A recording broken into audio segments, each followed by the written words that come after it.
Hello, my friend. For most of us, this is the face of pure, primal fear. A cobra, hood flared, ready to strike. It's a creature we are biologically programmed to avoid. So what if I told you that in certain parts of the world, this isn't just a wild animal to be feared, but livestock to be farmed?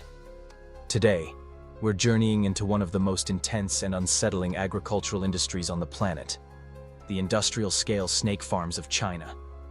This isn't a small, niche operation. We are talking about millions upon millions of snakes, cobras, vipers, and pythons, being bred and raised for food, for medicine, and for luxury fashion. How do you farm one of the world's most dangerous animals? And why has it become a multi-billion-dollar industry? The answers will astound you. To understand this industry, we must go to its epicenter, a place called Zhisiqiao in Zhejiang province, famously known across China as the Snake Village. For generations, the people here were poor farmers, but in the 1980s, they began to pivot, turning their traditional knowledge of snakes into a commercial enterprise. Today, this one village is home to over 100 individual snake farms, collectively breeding more than 3 million snakes every single year. The entire local economy revolves around the serpent. The air has a unique, musky scent. You'll see sheds and outbuildings not for pigs or chickens, but filled with stacks of wooden crates and concrete pits, a writhing sea of scales. This isn't just a business for them. It's a way of life, a craft that has lifted an entire community out of poverty by embracing an animal most of the world fears.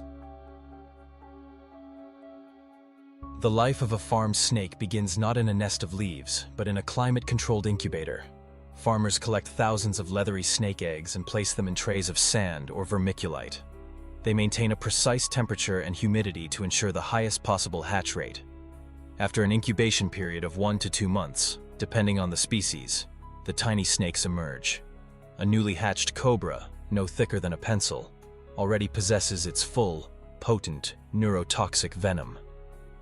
These hatchlings are carefully sorted and moved into their first homes, often a series of small, labeled plastic containers or drawers stacked in secure, heated rooms. Here they will be given their first meals, typically baby rodents or chicks, to start them on their rapid journey of growth. As the snakes grow, they are moved into larger and larger enclosures. This could be a concrete pit with a netted roof, a semi-wild outdoor enclosure, or a snake house with hundreds of stacked wooden drawers. The conditions are managed to mimic their natural habitat while maximizing space and efficiency. Feeding millions of carnivorous snakes is a massive logistical challenge.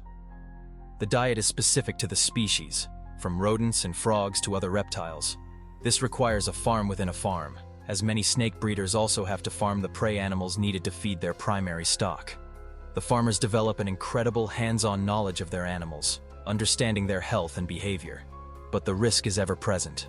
A moment of carelessness when feeding a pit of vipers or cleaning a cobra enclosure can be a fatal mistake. The harvest on a snake farm is a high-stakes operation, and it comes in 2 forms. The first is a harvest that keeps the snake alive, venom milking.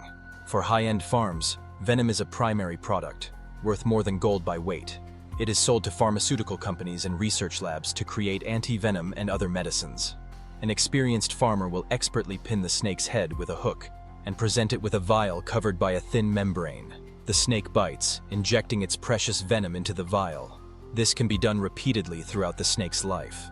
The second harvest is the final one. Once the snakes reach their target size, typically in 1 to 3 years, they are collected for processing. This is done with an unemotional efficiency, using hooks and tongs to quickly and safely remove the snakes from their enclosures. This is the moment they begin their transformation from livestock into a huge variety of commercial products. In the processing facilities, absolutely nothing is wasted. It is the ultimate example of nose-to-tail butchery, or perhaps fang-to-rattle. First, the snake is meticulously skinned. The hide is preserved and will be tanned to become high-end leather for luxury goods like handbags, belts, and boots, seen in fashion boutiques around the world. The meat is then processed. It's a lean, white meat, often described as tasting like a cross between chicken and eel. It is sold to restaurants, particularly in southern China, where snake soup is a prized winter delicacy. The gallbladder is often removed and sold separately, a highly valued component in traditional medicine. The rest of the snake, meat, bones and all, can be steeped in large glass jars of potent rice wine for months or years. This snake wine is a famous health tonic, believed to improve vitality. Even the bones can be ground into snake powder for various remedies. So why does this massive industry exist? The demand is driven by three powerful forces: cuisine, traditional medicine, and fashion. In traditional Chinese medicine, TCM, the snake holds a powerful place. Different parts are believed to treat a wide range of ailments from arthritis to skin conditions. This ancient belief system creates a huge, enduring market. And this belief is not unique to China. You can find snake wine and similar remedies in markets right here in Vietnam and across Southeast Asia, a testament to a shared regional tradition. From a feared predator to a fully utilized form of livestock, the farmed snake represents a profound cultural and economic phenomenon. It's an industry built on taming fear and turning it into a series of valuable products that are deeply intertwined with ancient beliefs. This industry is deeply tied to traditional Chinese medicine.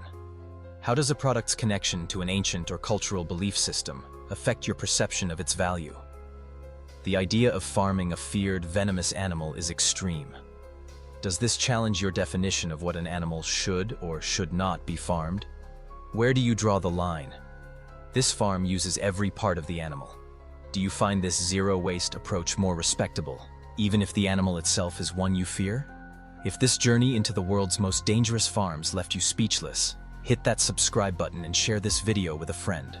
Your support helps us explore the most extreme and fascinating agricultural stories on the planet. Thanks for watching, my friend. We'll see you in the next one.